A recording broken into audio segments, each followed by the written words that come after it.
everybody. Welcome to the Roldorf Cafe podcast. I'm Jason Gallup, and I'm going to be your host for this evening. We did something very special about a week ago. We had a visitor from Kuala Lumpur, and for those of you that have heard of that place, probably have also heard of a watch company that was founded there. So we are delighted to have had a visit by Jason Cheh of Horloge Ming. So for that occasion, we decided that we were going to pack Roldorf's HQ with a whole bunch of watch enthusiasts so that they could participate in this fireside chat that we had with Jason Cheh, listening to him talk about all things Ming. Get yourself comfortable, grab yourself a drink. We really hope you enjoy the show. So without any further ado, here is our episode with Ming.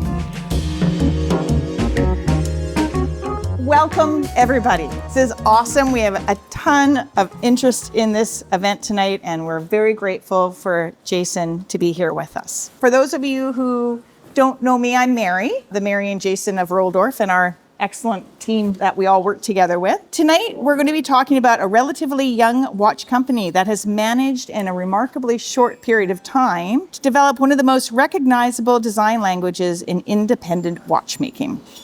And that company is Ming. So Ming was founded in 2017 by photographer, designer, and entrepreneur Ming Thane with a group of fellow watch enthusiasts. They're based in Kuala Lumpur, Malaysia, and Ming has done something quite remarkable. Rather than trying to become a traditional vertical integrated watch manufacturer, Ming works with a network of highly specialized partners, including companies such as Schwartz, Etienne, and Agahor, founded by the renowned independent watchmaker Jean-Marc Wiederick. But perhaps what has made Ming particularly interesting is its design. There's a very distinctive visual language running through these watches. The sculpted cases and the lugs, the unusual dial construction, sapphire light, reflection, and some very creative uses of lume. It's reached the point where you can often recognize a Ming from across the room without ever seeing the name in the dark. And all of this has happened in less than 10 years. Again, really remarkable. We are very, very happy to have Jason Cheh with us tonight to provide those great stories and information about the brand. And sitting down with Jason tonight is our own Jason Gallup. So they're going to talk for about 45 minutes, and then we're going to have it opened up for Q&A. All right, so welcome. It was a very, very fast turnaround for this. I feel it's very representative of how we work in this company that, I was deciding to go on holiday, God forbid, as I'm want to do. And our CEO, Praneeth, sort of asked me, being like, "You're taking 2 weeks off. How would you like to do an event in Vancouver?" And I was, had my bluff called, and I was like, sure, I can figure something out. And 10 days later, we've made some new friends, and I've been very lucky to be invited into this lovely space, and I'm back home in Vancouver. Yeah, we can actually thank James Stacey for this too, because he sort of... he opened the doors for us. Opened the door, yeah. It was... strange call to you. Go, hey, would you be interested in doing something with Ming? I was like, huh? Oh, okay, yeah, sure. Then 10 days later, now we're here with apparently most of Vancouver. Yeah. No, this is a fantastic turnout. And just so everyone knows, I mean, this was in such demand that most of the tickets were gone within a day and a half. It's so... Thank you all for watching and actually coming down tonight. I was told we almost beat the chronometry explanation. That's right. There was a good group for that too. But for those of you that have known about Roldorf and what we do in the background and some of the podcast stuff that we've done in the past, we always started the show with having scotch and drinking scotch throughout the podcast. So it made the answers flow. You know, it's watch make a lubrication. So I wanted to start this by first of all saying thank you, Jason, for the bottle of scotch, lovely bottle of scotch that you brought us. And so this is what we're going to do tonight too. So it's going to be very informal. We're going to have a Q&A and everything at the end, so you'll be able to open this up. It's not being video recorded, but you will actually be able to hear it on the Roldorf Cafe podcast again. Yay! All right. So let's get into it. Yeah. Most important part. Yeah. Jason. Yep. Before we get into Ming, let's talk about you a bit. Oh, little old me, yeah. Yeah. So, were you a collector? I was before? not. If you had asked me in 2017 what I knew about watches, I would have asked you, what do you mean the watch doesn't have a battery? And that you have to wind the watches. So I've no history in watchmaking and couldn't have told you a Rolex from an Omega to whatever, probably about 10 years ago. So who opened up the rabbit hole?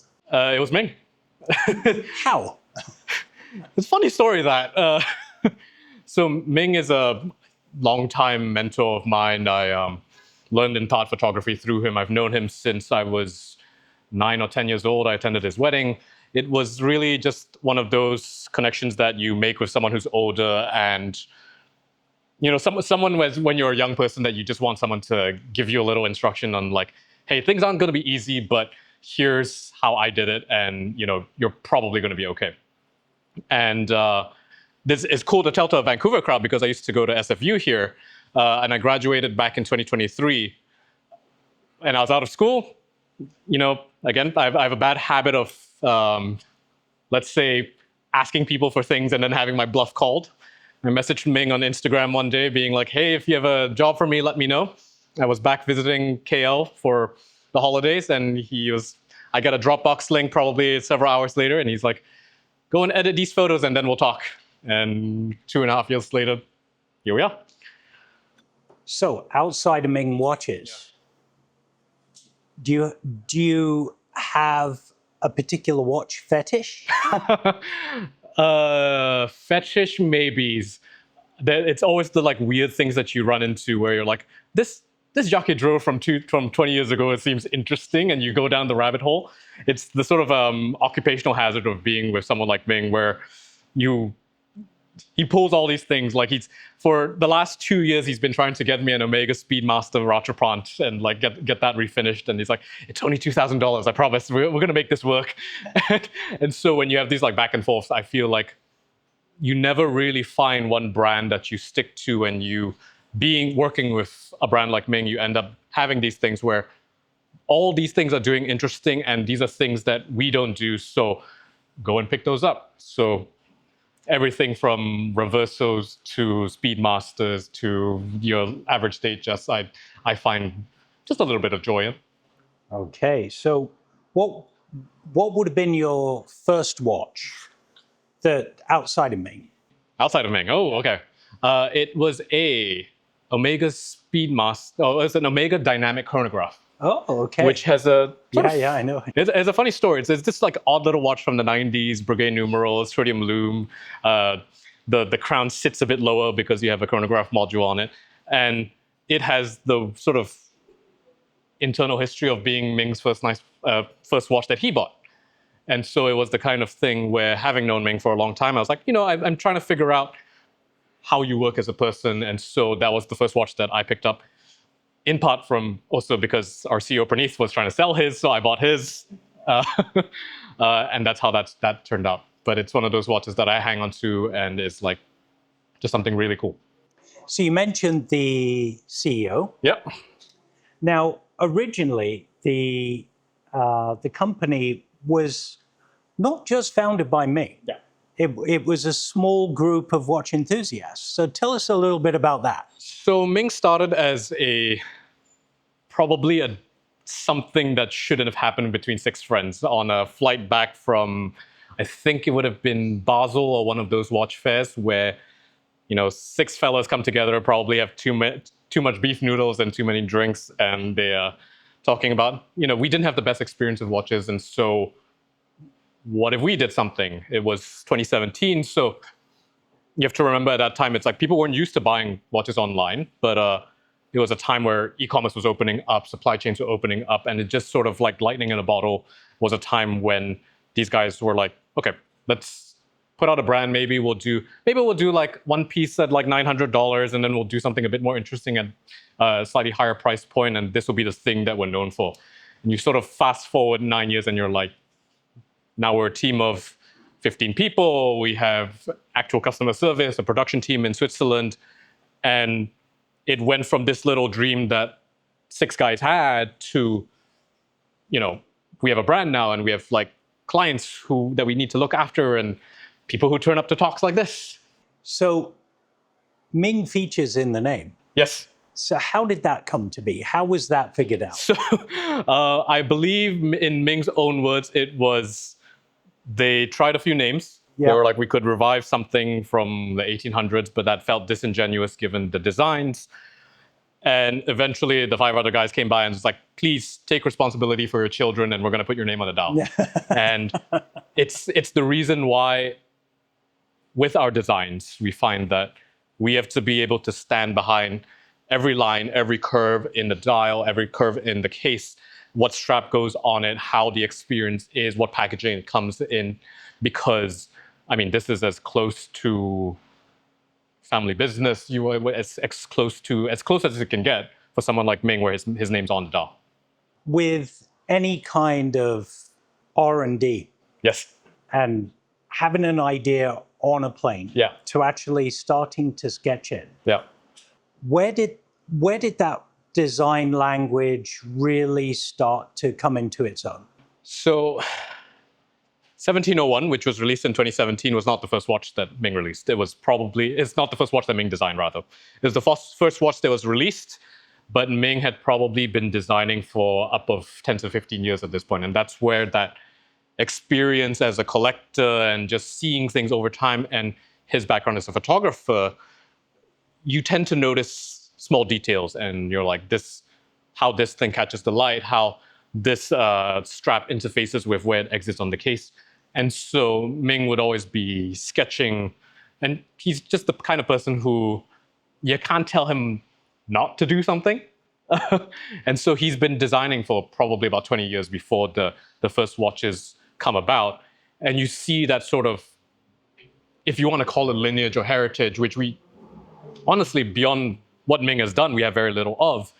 But in our office, we have these giant cork boards. They're probably about 8 feet tall, 3 to 4 feet across, and we have like 8.5 by 11 pieces of paper on them. You have basically 3D renders, right? You have front side of the watch, back side, and then like sort of side profile. Every time you walk into the office, you see 4 of these boards, and they go pretty much about 50 feet across. So we have about anywhere between 70 to 80 designs in the space at any time that, are going to be coming out or not coming out in the next 2 to 3 years. And part of the reason we do that is because these designs just need the sitting time. And it's one of the things that I think a lot of people don't realize. It's not that you wake up one day and you're like, I'm going to make a watch brand. It's you talk to suppliers, you order with suppliers, you say, I want this dial, I want this. You get prototypes, and it's, okay, 12 to 18 months later, something arrives via DHL, and you're like, that's not what I ordered.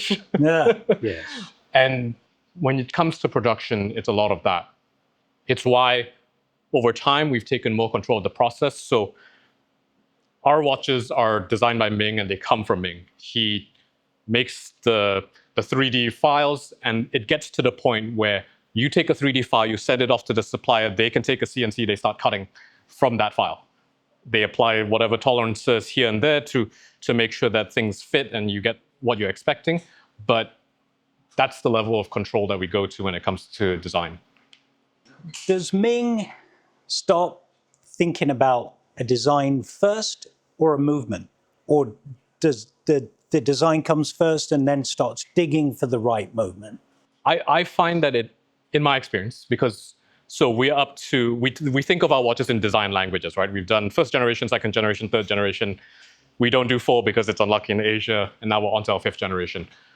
Fifth generation is going to be around for probably, let's say, 3 to 5 years, and then we're going to debut the sixth generation. We're already working on the sixth generation, even though it's probably not going to see the light of day for several years at a time. So the way that we approach things is always design first, and then we come up with a concept, and then let's go from there. So an example of this would be earlier in the year, we released a watch called the Peep Show, which we've become more creative with the naming systems. It's a watch that you see the dial sometimes you don't see the dial. It operates on principle of polarizers. At certain angles, it blocks the light. Other angles, it shows a dial. We've been working on that watch for the better part of probably 5 years. It's only till now that it sort of made its debut. But part of that was, okay, this is the design concept. Let's build this out. What is the case that's going to go into? What movement then accompanies that after? That specific watch had a Schwarz-Etienne ASC movement inside it, which Schwarz-Etienne has been a long-time partner of us. But we always started with this design of, what if you had a dial that you could see sometimes and you couldn't see other times? And then it sort of cascades from there. And then we talk about the relationships with our suppliers, and then it builds out. You're talking about a lot of designs, but where does the design come from originally? Like, where do the ideas come from? It really is Ming. When I tell people what it's like to work with him every day, to come back to that story about the boards, you'll see designs sit on these boards for sometimes a year, and this is what I think a lot of people get wrong about design. It's like, it's not very much like a dude sits there with his drawing table, he sketches things out. It's like, this is what the dial should look like. Sometimes it's, Ming, go take a holiday, come back, because you just need the time to have everything percolate and have those ideas mature over time. So sometimes we'll have designs sit on these boards for a year and nothing changes. Sometimes you'll come in next week and you're like, what's that? We have a whole new line of watches. And so we like to say that design and Ming is done by dictatorship, because we all get an opinion, but it's not. Ming makes the final say, because he has to be able to stand behind the design at the end of the day before it reaches the end client. But to take it to the next step, Yes. Is that a committee, or is that a dictatorship too? It becomes a party where we go to our suppliers and we say, here's this idea that we have, and here's the theory. Can this be executed? And then someone comes back and said, you're asking us to do what with what? Like a bracelet. With like a bracelet. We 3D printed titanium. We have all sorts of titanium dials. We have dials where you look at it at one angle, they shift color at other angles. With things like this, oftentimes I think sort of theory meets reality, and it's like, what if I had a dial that was, again, one color at this angle, and then you turn it over and then the color shifts? Seems straightforward enough in sort of concept, because if you know how wavelengths of light work, how PVD coatings work, it's like, it should be easy enough. Again, then you start down another 2 or 3 year rabbit hole, and your suppliers go out of business, then you find another supplier, and you go through the roundabout of we have gone to the point where the things that we do are, every other launch is a first time in the industry that this has been done. So the designs get harder and harder. And sourcing for the supply chains for these get harder too. We have this weekly production call with our team in Switzerland, because we have a Swiss office there, and our product manager, our COO, and our watchmaker is based there. And you sort of see the legwork they have to do with the vagaries of the Swiss watch industry, that our CEO Maro's just driving down the road because he needs to go and talk to someone and basically yell at them. It's like, why do our dials look like that? That's not what we asked for originally. But that's the sort of joys of taking a thing from idea to a final product. But is he really the one at the end that says we're moving forward with this, or is it It's a fine balance. Somewhat consensus? I don't think there's ever consensus, but it's a fine balance because we do, being somewhat collectors ourselves, we do pay attention to the market, and so when we decide what the year's launch lineup is going to be, we're looking at what are people responding to, like what are people wearing, what are things that we still want to stake out our own path and say that this is the initial design, but maybe we can bring something forward a little bit because it sort of speeds up in that production schedule. And then there's the realities of running a business, right? There is what does cash flow look like for the next quarter. That's kind of we had like sort of mid-year reviews in the last couple of weeks before I came to Vancouver, and so our CEO Praneeth, our head of marketing Logan Baker, and myself and Ming, and a lot of those conversations go like for hours at a time because this is what's going to be ready at this time, so maybe we put this first, but maybe the production's not lining up. Maybe we need to like shuffle things around for like cash flow purposes. We do 10 launches a year at this point.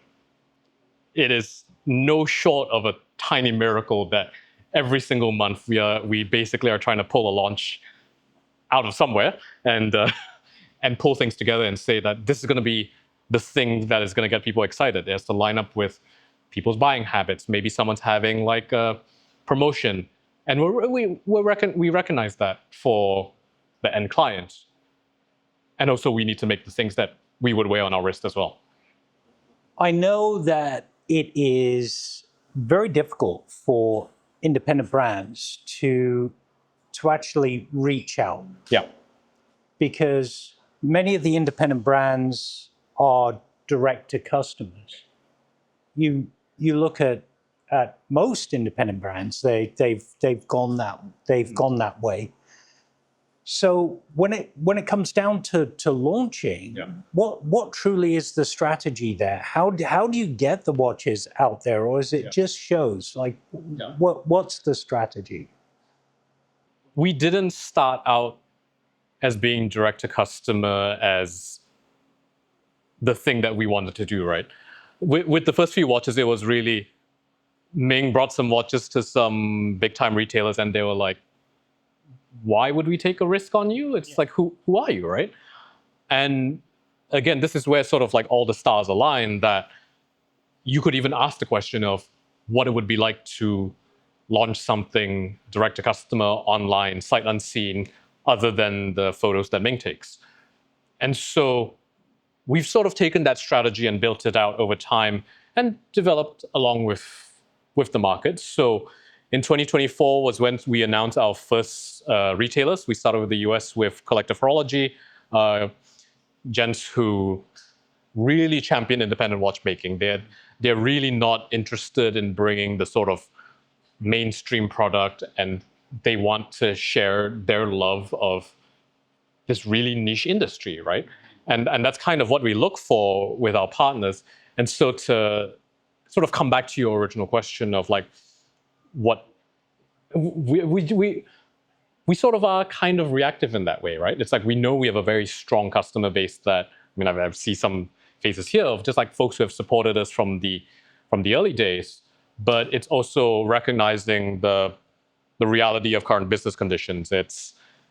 We were asking the question of like, are we going to be able to open in the next 3 months because the US is our single biggest market, and the president has decided to put on massive tariffs on Switzerland for whatever reason. What do those conversations look like? When Mary was doing her introduction, she sort of introduced us as a Malaysian brand, but I find that Zoom and Signal, WhatsApp are sort of our best friends because the team is spread across 4 continents now. So we have team in Switzerland, we have team in KL, Praneeth, our CEO, is based in Dubai. We have a team member in Austria.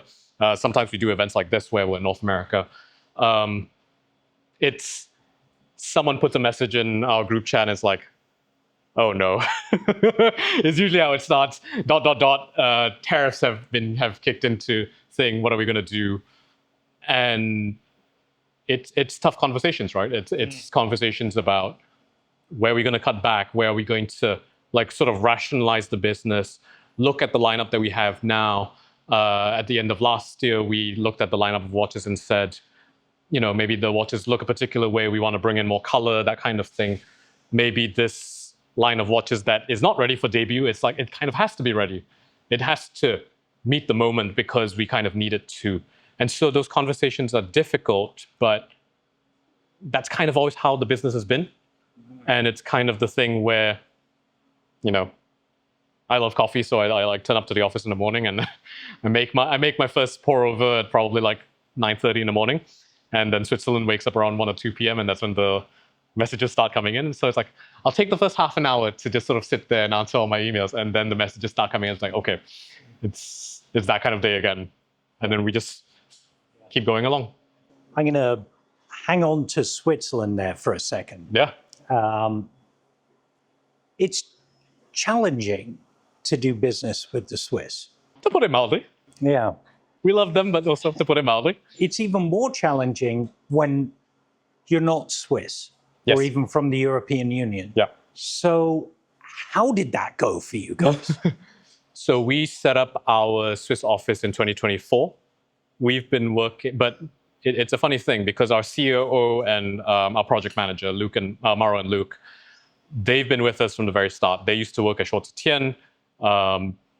When it was time for them to move on, Ming basically asked them, come and join us because you've already been working for us, and it seems like the natural next step for doing that. And part of having a Swiss office was to basically say, it's like we need to put our foot in the ground because this is kind of where there's a certain kind of watchmaking that can only happen in Switzerland. And so we need to double down on that and say, hey, Mauro, you need to go and drive down the road because we haven't heard this from this supplier in 2 weeks, and we need sapphire crystals. Mauro disappears for half a day. It's like takes someone out for lunch. We don't ask what happens in between, and it's like, okay, I'll be ready in a week.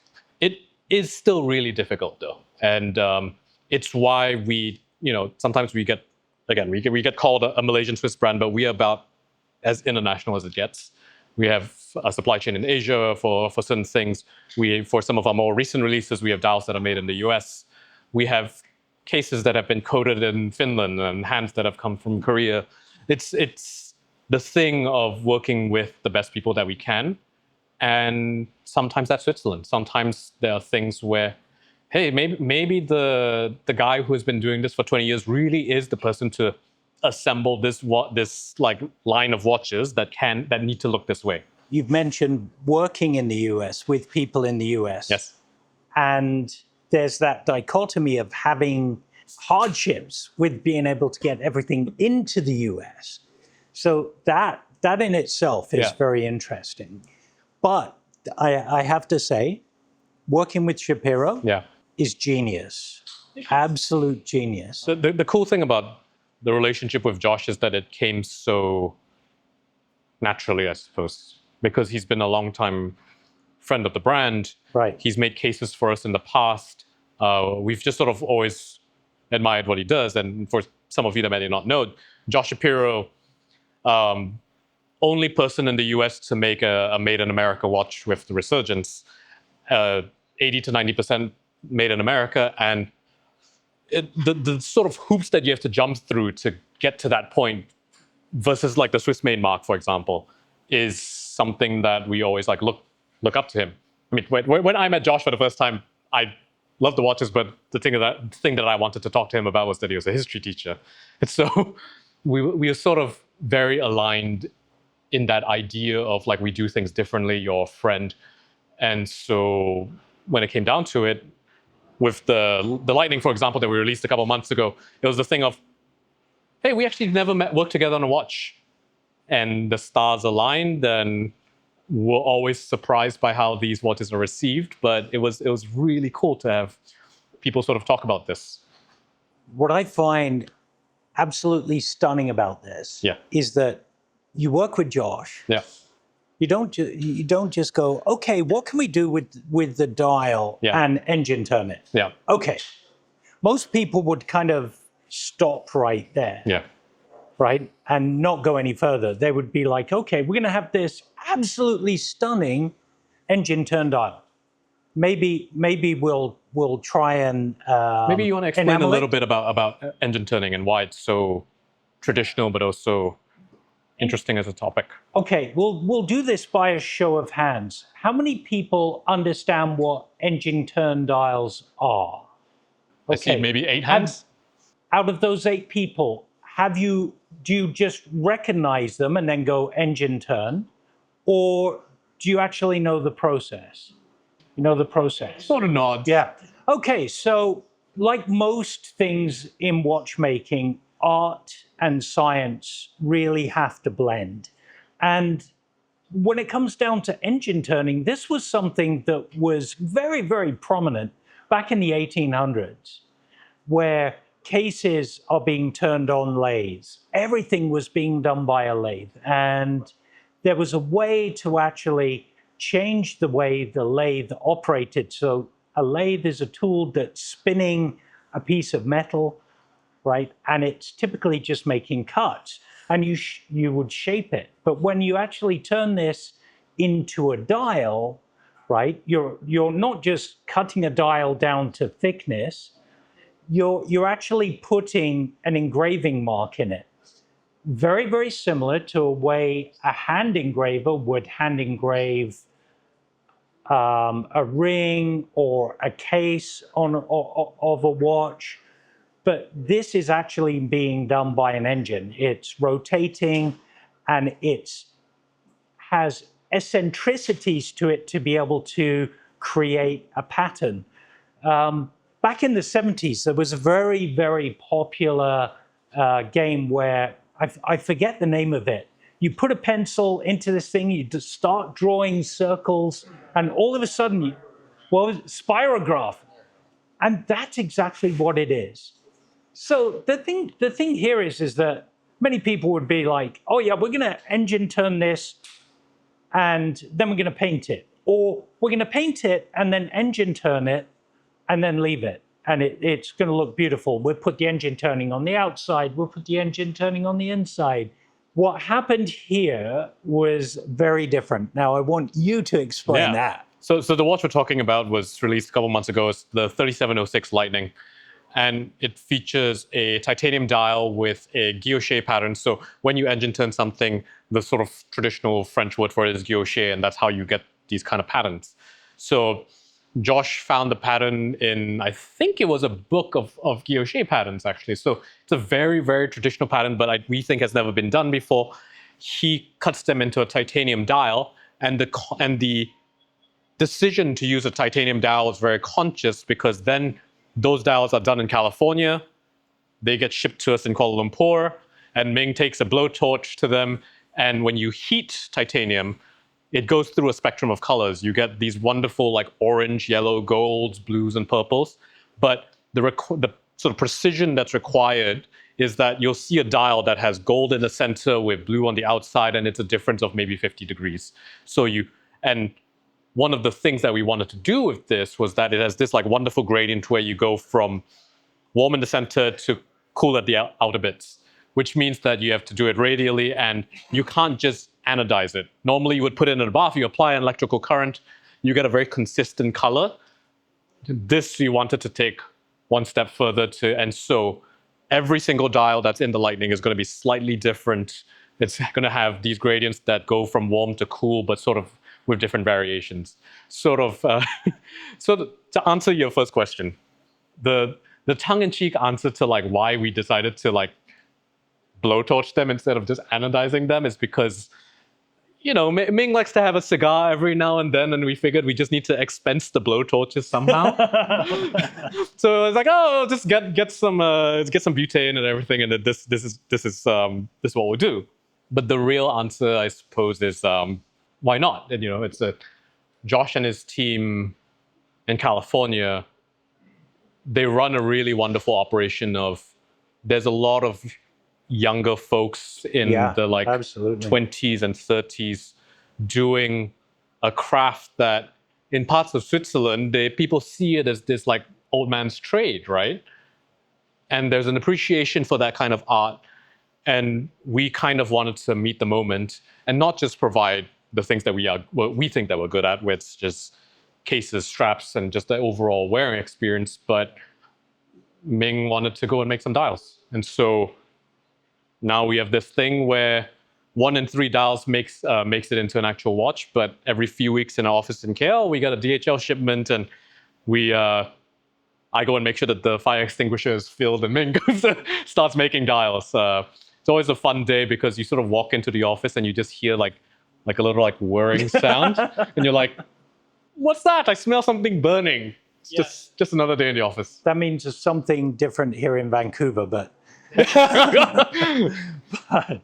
and I got to say, going back to what you were saying about the people that Josh has working for him, he really does pick the best of the best people. And it isn't just about being technical. It's about fitting into the team and how that works.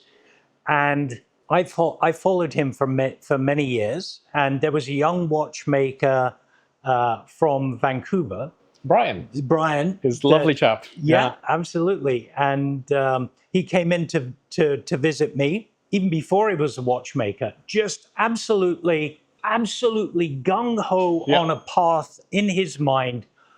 I am going to build my own watch, and I'm going to do it the traditional way. Yeah.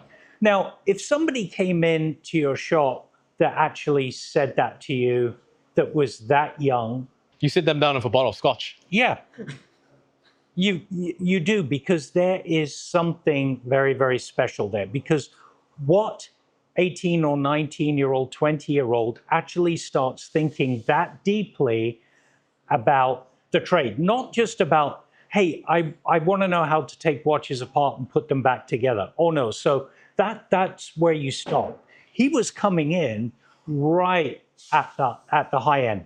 Now, he went out to WASTEP in Neuchâtel. Now, that particular program is a 3-year program. And if you've happened to find his stuff on Instagram, you'll actually see this progression. It was absolutely amazing. He did everything he possibly could to get out there. And then when he finished that program, he came in to see us, and he was beaming. He's like, I just got hired on by Josh Shapiro. So you want a bit of trivia to that story? Sure, yeah. From the Ming perspective, we know Brian in part because we have one watchmaker. As a brand, the way that our watches get made is that we work with outside suppliers. By the time it comes to final assembly, we work with assemblers that we trust and understand the quality that is required for our watches. We have one watchmaker. Her name is Jaslyn. Jaslyn is my age, so we're the youngest in the company currently. We are both 27. And Jaslyn is from Singapore, got interested in watches over COVID, put herself into school at WASTEP in the accelerator program. She decided to go to Geneva Watch Days, which is one of the big fairs that happens. But in her program, during that program, she met Brian. And they were classmates. And her husband and Brian are still very good friends to today. And then in part, the relationship that has built with the Shapiro sort of team just extends beyond the relationship between Josh and Ming. It's people like Jaslyn who, right now for us, she does prototype assembly, some after-sale service, just doing things the way that in the sort of Ming kind of way. But that's where the connections between the brands and with the other brands in the sort of alternative horological alliance that we're part of, sort of, we have this joint philosophy of we're not in competition with each other, and we're really there to help each other and prop each other up because we are creating mechanical art in a way. And we wanted to share that with everybody, and that's the joys of having each other's brands.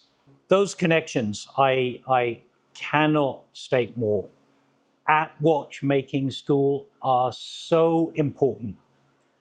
Because, I mean, you know how hard it is as watch enthusiasts and collectors to actually find like people, right? Like, you love the thing, but you want to talk about it more. So you start hunting around. This is where, the watch hand groups come from, red bar groups. Well, the nerds that get together on a Wednesday at 5:30 to come chat about little ticking things. Absolutely. And it's these connections that are made in watchmaking school that are so absolutely important. And they're lifelong connections, And I think that anyone that's thinking about becoming a watchmaker has to realize you're not going to be out there alone. Because by the time you're finished a program or an apprenticeship or anything, you're going to have these connections in place, and they will be the people you rely on for the rest of your life, and they will rely on you as a watchmaker. So WASTEP is so very, very important. It's one of the things I think I told you when I first came into the shop, was that you were telling me that you had 2 apprentices now. And, one of the major challenges that this industry is facing is labor. Yeah. And it's one of those things that you just keep on saying. It's like, oh, there's not enough watchmakers around.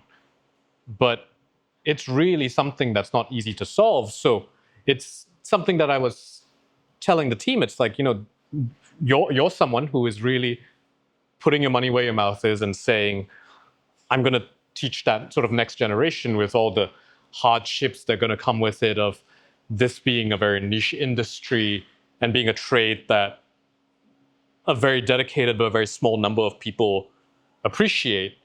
But it's a problem that's not going to be solved unless we have people. Think of attrition, people retiring, especially in Switzerland. It's been known for many years that once those people retire, there are not enough watchmakers coming up in the ranks to actually even fill those jobs. This is why, companies are investing so much in automation to be able to do some of this.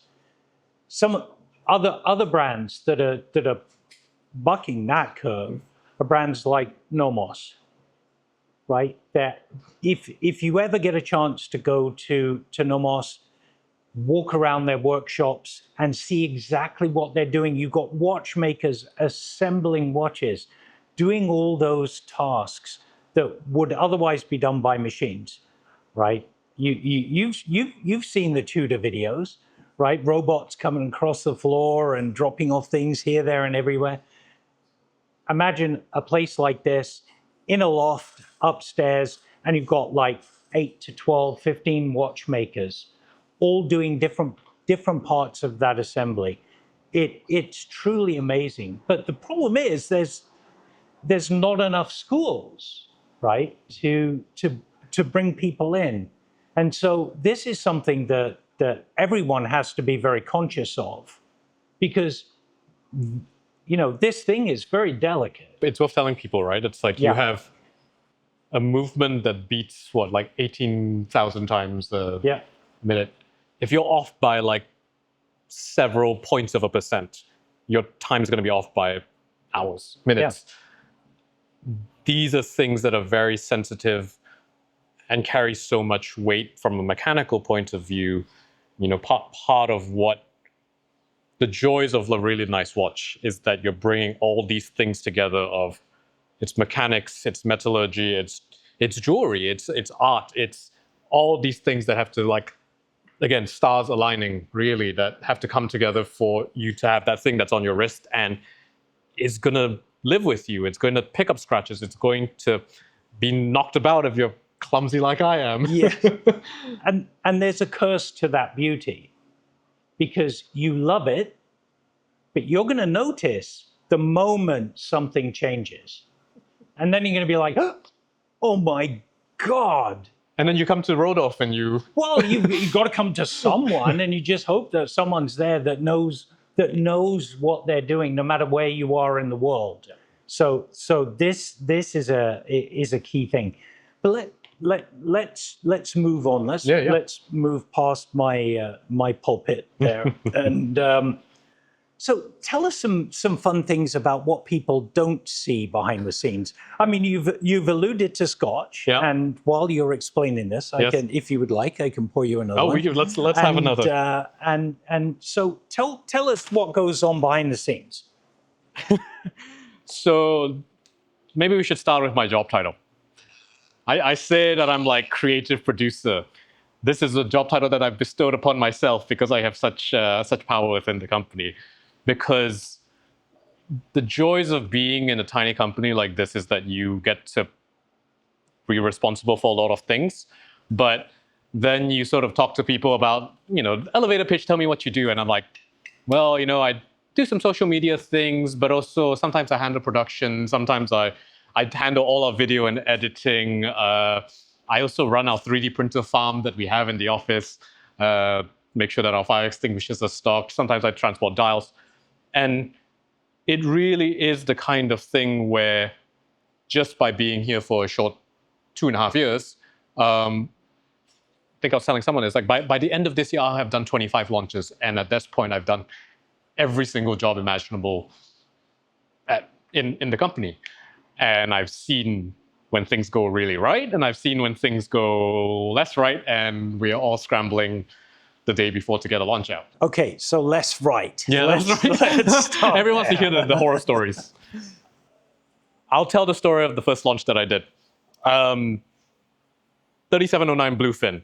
First launch that we did in 2024.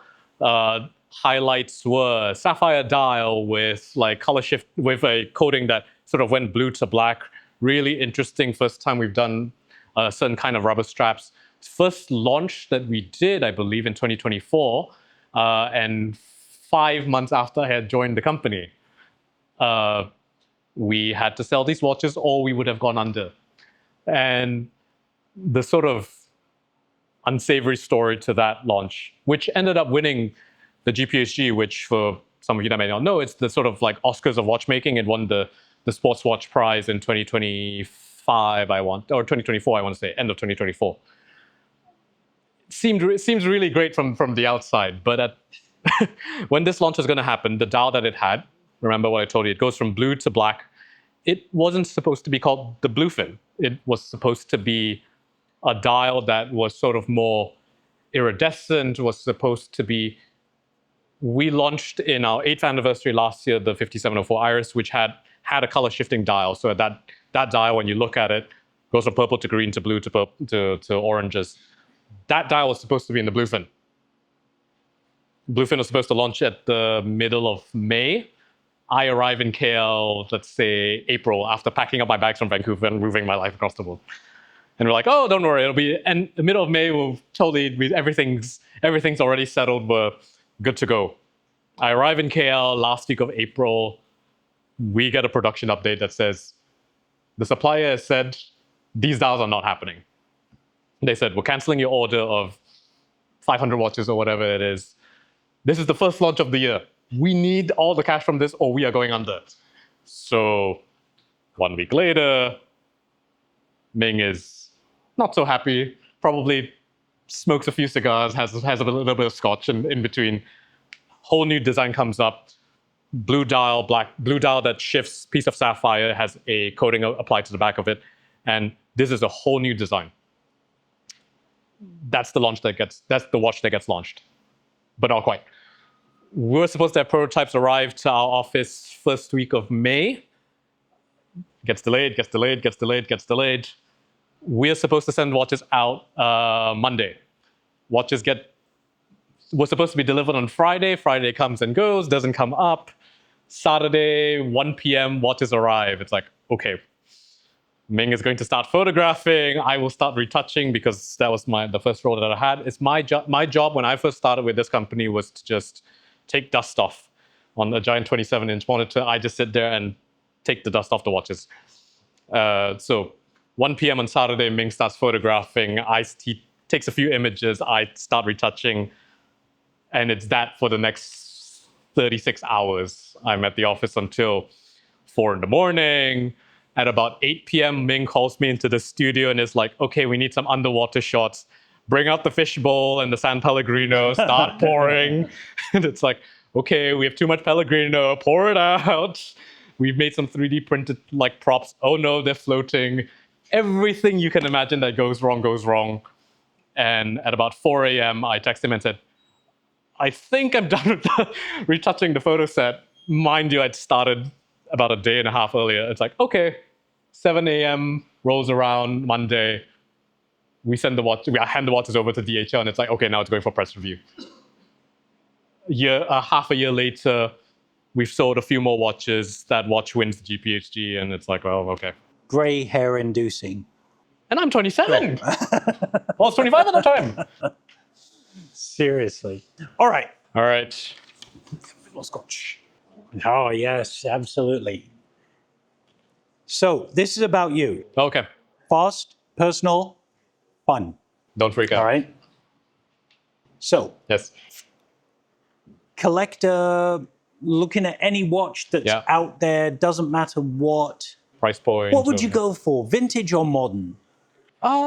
First answer comes into your head. I'd say vintage. I think we make the best modern watches around, so let me go and try something that's different. All right. Be very careful with this answer. Okay. Manual wind or automatic? Oh. And careful, because you're in a watchmaker's shop. Because of the watch that I'm getting next, has to be manual. That's all I can say. September. Excellent choice. All right. So if you're allowed one watch for the rest of your life, but it cannot be Ming, what is it? No collection, just one watch. Gégé Lecoutre Reverso Latitude. Ooh. Has a guilloche pattern that's kind of like a wave pattern, monoface. Ming has one. Praneeth and I are going to, when the company stops working and we have to liquidate everything, Praneeth and I are going to duel at the sides of the office with the blowtorches. All right. So I don't know if you've bought and sold many watches, but what's a watch that you've perhaps sold that you most regret? Ooh. If I'm honest, I don't have a watch that I regret selling, because I think everything sort of has its time and place. Really? I think so. I think. Wow. Yeah. I'm very. That's how I get myself to sleep at night. I guess the way that I would rephrase this is maybe the watch that I had the chance to pick up and yeah. Please note that I could not have afforded said watch because I was a student on a very tight budget. The watch that I would have got if I could pull everything together was a Daniel Roth bicompax chronograph Lemania movement with the ellipse case and everything. All right. Yeah. So you're having dinner with any watchmaker, living or dead. Who is sitting across the table from you? I've not tried to remember not to offend anybody. And don't say anybody that's French. Sorry. Can I say Jason Gallup, or is that a cop-out? No. No blowing smoke here, thank you. I think I would say John Harrison.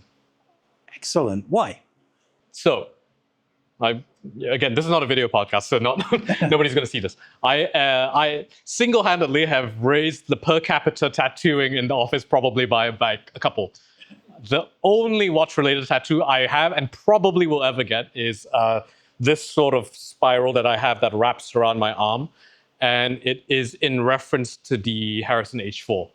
I graduated with a degree in psychology and history, and part of the things that, if I was allowed to, my professors thankfully sort of vetoed the idea. I probably would have done a PhD on watchmaking, and it probably would have been about the H4, in part because of the story of discovering longitude and the requirement for accurate timekeepers. And if you look at the Harrison H4, it's a pocket watch, it's large, it's beautifully made. It's something that has engravings on it, has this very traditional kind of patterning that's done on it that serves absolutely no purpose other than the fact that it's meant to be beautiful and was the culmination of years of someone operating on their craft to develop something that's, has a very long history and is the reason why we wear watches today. Yeah. It's a very sad story. I don't want to blow the ending to that. It's required reading here for the apprentices, for sure. One more question. Desert Island watch. Oh, No phone, no watch box. You're stuck there. What is on your wrist? and I'm going to say it's not going to be a Ming because that would be a Oh, copyright. it could be. It could be, but I think. Can it be serviced? Because you're on a desert island. Yeah, I'll talk to my watchmaker and see if she can fly out there. Desert Island watch. I think in tribute to one of the people who's the reason that Ming exists today, Mr. Walter Detz, who used to be on the watch forums, who really is the sort of grandfather of the original watch review, who like really like put his money where his mouth is, a psychologist for fun fact, and took apart his watches and said, it's like, is this thing sort of worth the snuff of what goes into it? I would have to say Rolex Explorer 1 14270. Oh, nice. Nice. That's a good watch. All right. So thank you. Thank you.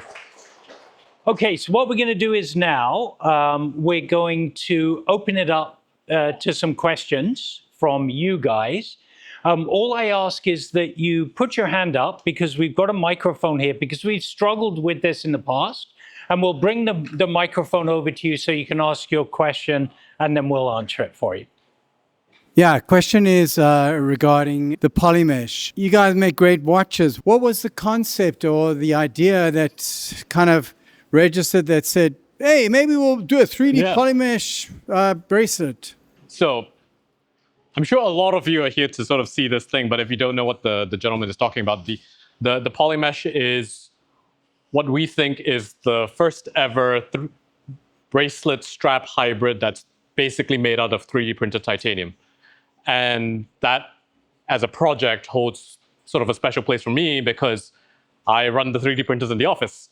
Now, these are the plastic 3D printers that are not as cool, but it's sort of the first time that I've seen the launch of a product from start to finish. And the sort of story started with Ming being on Instagram one day, and I think one of us sends him a proof of concept video. Someone had done a 3D printed proof of concept. You take titanium powder, you melt it, you do ultra high resolutions. It's someone who's handling a piece of cloth that looks like cloth, but it's actually titanium. It's sintered metal. It's something that flows like water. And Ming looks at that and says, hey, maybe we can do something with this. And it's not the first time that 3D printing has been used in the watch industry. Michel Houtenrix is sort of well known as a Dutch watchmaker who takes advantage of the process there for some of his cases and makes really interesting watches and shapes that couldn't have been done before. The reason you use 3D printing as a process is that it's additive as opposed to subtractive. When you CNC something, when you cut metal, you take a singular block and you shape around it. Think of like someone chipping away marble, that kind of thing. With 3D printing, it's the opposite concept. It's additive. You take, in this case, for the polymesh, it's titanium powder. It's melted with a laser. It's built up over layers, and then you bead blast the whole thing to take the supports off that are sort of a requisite for the printing process after you've like basically cut it off a bed. And you have a product that, goes through several iterations, and it's something that we practiced with on our 3D printers in the office. So we go through the process of, hey, if we want to make a strap, it has to sit on your wrist, it has to attach to a watch head. So let's go through different patterns, different sort of geometries that it has to flow in this direction, but not that direction. That's the sort of production process. And over the course of a year, you go from 5:1 scale plastic to 1:1. I reached out to different suppliers who, hey, here's a file for a 3D printed product. We're not sure if it's possible. Can you do this? Our partners in Switzerland, Promotion, they have this printers with ultra high resolution that you can do things with in 10 to 20 microns, and you have a product that operates like a strap, operates like a bracelet, but within 10 to 20 microns can flow like cloth and you wear a watch and it doesn't wear like a strap, it doesn't wear like a bracelet, you don't even have to know what the process of making it is. There's nothing quite like it. It's definitely metal, but it's a whole new category of product, which it's pretty good for working at a company for 2.5 years, and you're like, It's amazing because, and also when you actually hold it in your hand, there's one around somewhere right here. When you actually get to hold it, you'll realize it's crazy. Okay, so next question. hello. Hi. So you talked about a lot of things. I'm wondering where you see the future of the industry in 10 years, and how does Ming fit into that? Oi. You see why they don't put me in charge of the business part of the brand. I think a lot of brands are going to go under. And I think the part of that is the reality of the industry, right? A lot of people assume that someone comes up with an idea for a watch brand. A couple months later, you see prototypes. Then a couple months after that, you can start selling watches. The reality of production is that it's probably closer to 18 to 24 months for your first idea to first prototype. You go through the painful process of telling your suppliers, this is not what I ordered. You pay every single step of the way.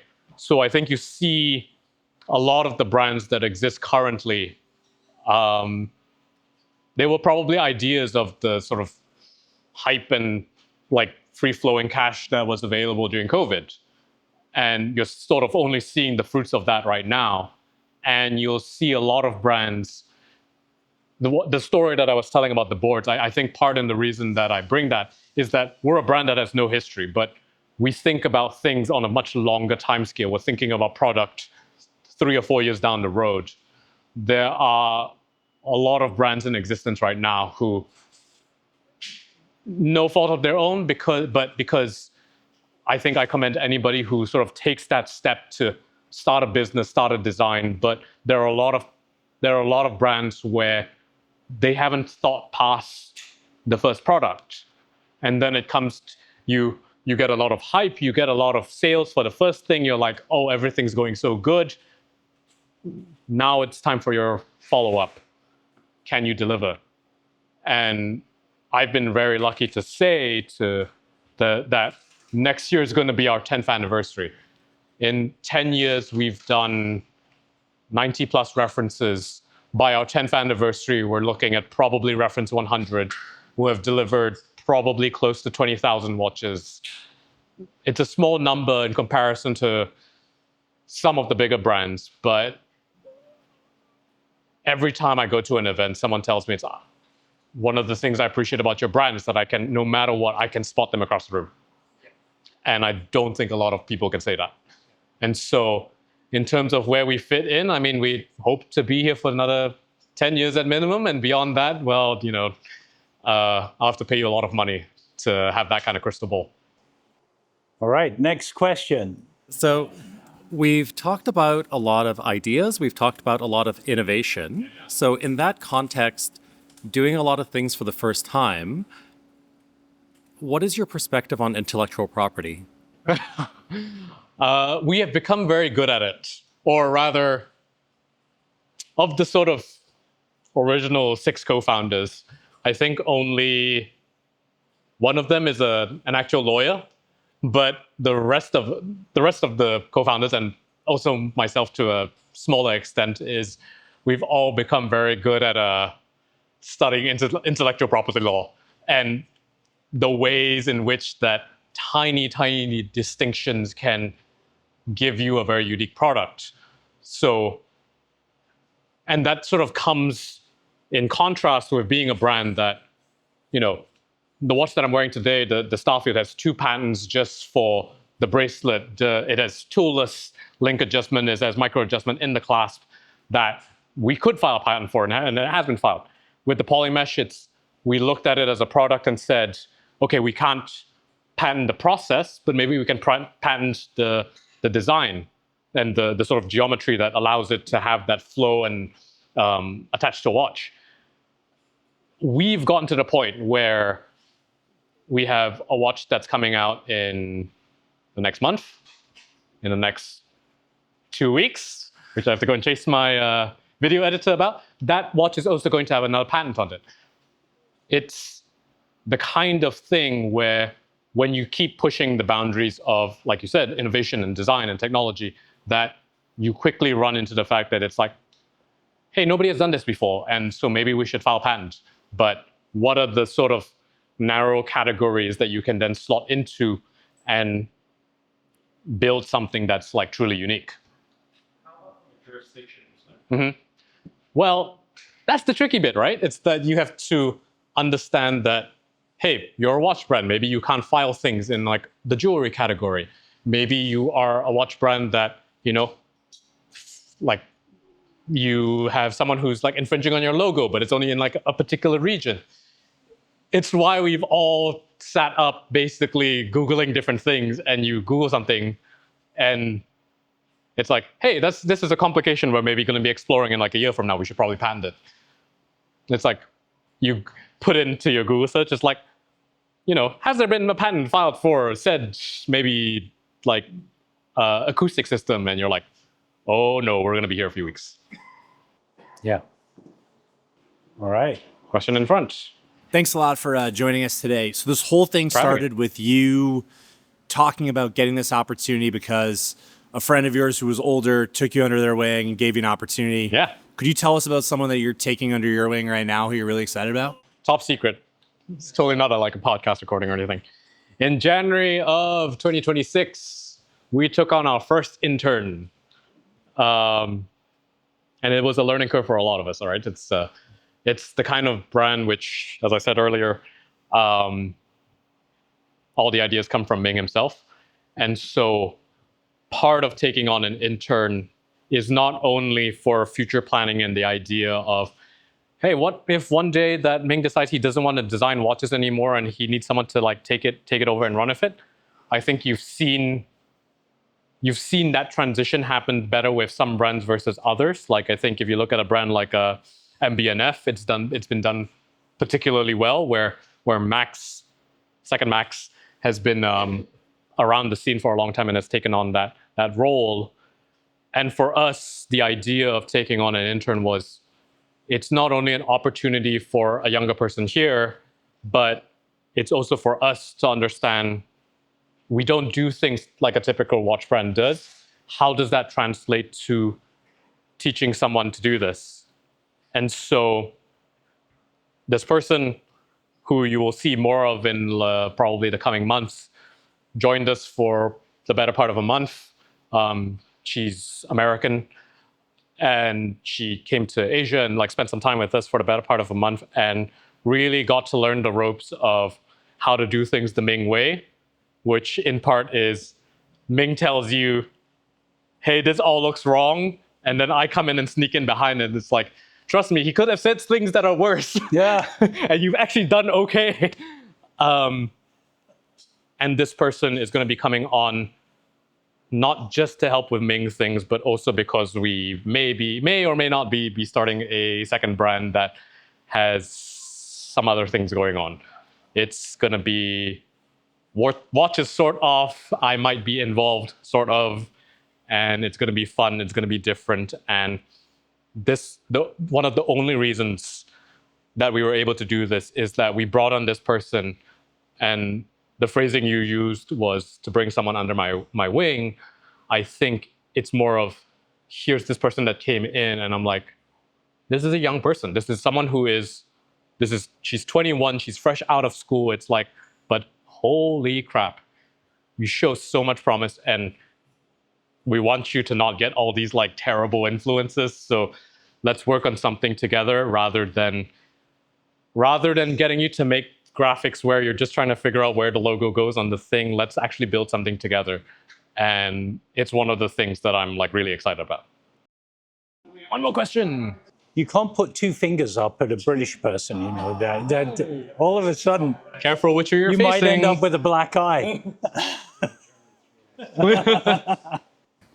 Yeah, so kind of a two-parter. Yeah. So the question is there a favorite design or release that you guys have done personally for yourself? And is there also maybe, because from the sounds of it with the corkboard Yeah. And how it was constantly changing, is there a design or potential release that was killed that you're like, I wish we would have done it? Oh, this is where I feel like I should plead the fifth, because it's like I feel like I'm going to get in trouble. Your first question, the watch design that has sort of, let me rephrase, it's still stuck with me the most.